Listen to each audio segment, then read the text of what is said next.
আচ্ছা দেখো, জগদীশচন্দ্র বোস তোমাদের প্রথম ইউনিটটা করিয়েছিলাম, এই সেকেন্ড ইউনিটটা ধরছি। ওখানে আমরা পড়েছিলাম সেটা হচ্ছে তোমার বোসকে কোন স্কুলে ভর্তি করা হয়েছিল, তিনি কি কাজ করতেন, তার যে দেশের প্রতি খুব একটা রেসপেক্ট ছিল, এই সবগুলো আমরা পড়েছি। তিনি এই ওয়্যারলেস, এই যে এখানে তিনি প্রথম আবিষ্কার করেছিলেন, সেইটাও আমরা দেখেছি। গাছের যে প্রাণ আছে, নেচারের বিষয়ে তার ইন্টারেস্ট জেগেছিল, যে ইলেকট্রোম্যাগনেটিক ওয়েভ তিনি আবিষ্কার করেছিলেন, এই সবগুলো আমরা দেখেছি। এবারে দেখো পড়ি। আচ্ছা দেখো, Bose had invented several sensitive instruments.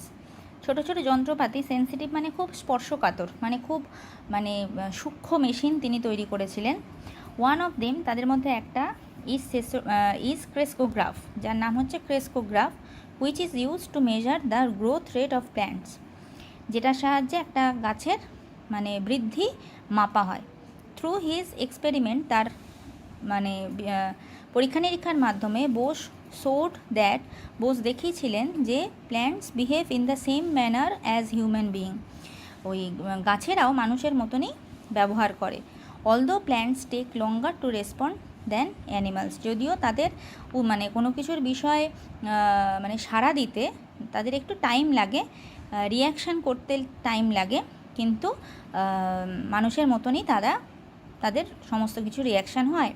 He prove that, তিনি প্রমাণ করেছিলেন গাছেরা আর সেন্সিটিভ টু হিট, গাছেরা তোমার তাপ, কোল্ড মানে ঠান্ডা, লাইট মানে আলো, নয়েজ মানে আওয়াজ, অ্যান্ড আদার এক্সটার্নাল স্টিমুলি, উত্তেজক পদার্থ যেগুলো থাকে বাইরের, সেগুলো সব বিষয়ে তারা সাড়া দেয়, জাস্ট লাইক হিউম্যান বিংস, মানুষের মতো। তোমরা জানো গাছ আলোর দিকে বেঁকে যায়, তারপরে লজ্জাপতি গাছ এগুলো সব হাত দিয়ে ছুঁলে পাতা কুঁচকে যায়, তারপরে তোমার এইসব যেগুলো জিনিসগুলো তোমরা পড়েছো আগে, হয়তো জানি না আমি কি পড়েছো, তবে এই উত্তেজক পদার্থগুলোর উত্তেজক পদার্থগুলোতে গাছ কিন্তু সাড়া দেয়, যেরকম মানুষ সাড়া দেয় যে আলোর দিকে তাকালে তার চোখ বন্ধ হয়ে যায়, সেরকমভাবে গাছও কিন্তু অন্যরকমভাবে হলেও মানুষের মতনই রিয়্যাক্ট করে।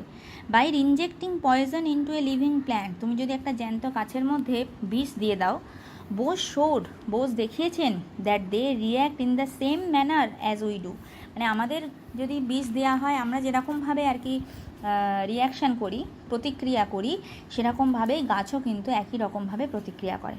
Scientific research on electromagnetic wave, electromagnetic চৌম্বকীয় ক্ষেত্র যেটাকে বলে, সেখানের ক্ষেত্রে ওয়াজ ইনিশিয়েটেড বাই জেসি বোস, তিনি প্রথম কিন্তু এই ইলেকট্রোম্যাগনেটিক ওয়েভ সম্পর্কে পরীক্ষা নিরীক্ষা শুরু করেছিলেন ইন দ্য লেট 19th সেঞ্চুরির শেষের দিকে।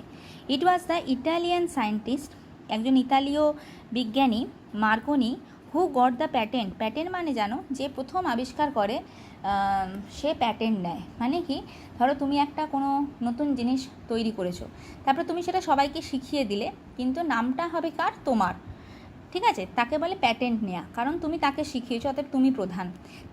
আর আসল কিন্তু শুরু করেছিলেন জেসি বোস, কিন্তু তিনি প্যাটেন্ট নেননি, তিনি বলেননি যে আমি এটা তৈরি করেছি। তখন ইতালিয়ান একজন বিজ্ঞানী সেই প্যাটেন্টটা নিয়ে নেয়, ঠিক আছে, যে আমি তৈরি করেছি, আমি সবার প্রথম এটাকে আবিষ্কার করেছি, এরকম আর কি।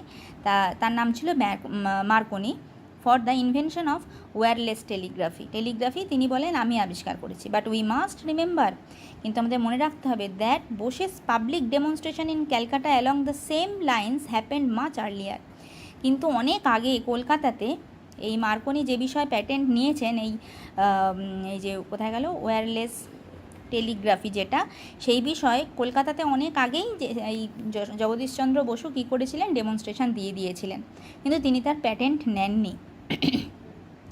Instead of looking for commercial benefit for his invention, Bose made his inventions public in order to allow others to advance further along the lines of his research. তার প্যাটেন্ট নিয়ে সেই জিনিসপত্র যে অন্যরা ইউজ করছে বা শিখছে, এইসব বিষয়ে সেখান থেকে টাকা রোজগারের থেকে জেসি বোসের সব থেকে বেশি গুরুত্ব দিয়েছিল কিসে না, তিনি যেটা তৈরি করেছেন তার বিষয়ে যাতে আরও বেশি করে রিসার্চ হয়, আরও বেশি করে যাতে লোকে এগিয়ে আসে, সেই বিষয়ে তিনি বেশি নজর দিয়েছিলেন। However Bose's place in history has now been re-evaluated, তখন তাকে ইগনোর করা হলেও এখন কিন্তু ইতিহাসে তার স্থানটাকে আবার দ্বিতীয়বার করে খতিয়ে দেখা হচ্ছে এই সব বিষয়। This great Indian scientist was eventually crowned with glory, তার খুব গর্বিত তিনি হয়েছিলেন হোয়েন হি ওয়াজ অ্যাওয়ার্ডেড, যখন তাকে পুরস্কৃত করা হয় নাইটহুড একটা উপাধি দিয়ে by the British government in 1917। 1917 সালে ব্রিটিশ গভর্নমেন্ট যখন তাকে নাইটহুড উপাধি দেন, তাই তিনি খুবই মানে গর্বিত হয়েছিলেন। হি ওয়াজ অলসো কনফার্ড, এছাড়াও তার ওপর অনেক আলাদা অ্যাওয়ার্ডস পুরস্কার দেয়া হয়, যেরকম Fellow of the Royal Society দিয়েছিল, Companion of the Order of the Indian Empire etcetera, এইসবগুলো থেকে তিনি অ্যাওয়ার্ড পেয়েছিলেন। নিডলেস টু সে, কোনো প্রয়োজন নেই এটা বলতে, he is one of the greatest scientist ever born in our country, আমাদের দেশে যারা মানে বিজ্ঞানী ছিলেন তাদের মধ্যে তিনি যে অন্যতম বিখ্যাত, এটা বলার কোনো সন্দেহ নেই। ঠিক আছে, তাহলে প্রথমে তাকে কি বললাম যে প্রথমে তাকে তার আবিষ্কারটা কেউ মানে চোখে না পড়লেও এখন তাকে আবার ইভ্যালুয়েট করা হচ্ছে, তাকে আবার খতিয়ে দেখা হচ্ছে, এবং তিনি কি কি বিষয়ে অ্যাওয়ার্ড পেয়েছিলেন। প্রথমে তাকে নাইটহুড দিয়েছিলেন ব্রিটিশ গভর্নমেন্ট, তারপরে তাকে এই Fellow of the Royal Society এবং Companion of the Order of the Indian Empire এইসব মানে অ্যাওয়ার্ড তাকে দেওয়া হয়েছিল। আচ্ছা, তারপরে কি sir J C Bose wrote several books, অনেক বই তিনি লিখেছেন, and published many research papers, তিনি যে রিসার্চ করেছিলেন তার পেপারগুলোও তিনি মানে পাবলিশ করেছিলেন ইন লিডিং সায়েন্স জার্নাল, একটা বড় বিজ্ঞানের যে জার্নাল বেরোতো সেখানে তিনি সেগুলোকে পাবলিশ করেন। মানে তিনি তার পরীক্ষা নিরীক্ষাগুলোকে লুকিয়ে রাখতেন না যে আমি করেছি, আমি এটার অধিকারী, এরকম তিনি ছিলেন না। তিনি রিসার্চ পেপারগুলোও পর্যন্ত পাবলিশ করছেন যাতে সবাই সেটা দেখে তারপরে আবার রিসার্চ করে আরও বেশি উন্নতি কিছু করতে পারে আর কি।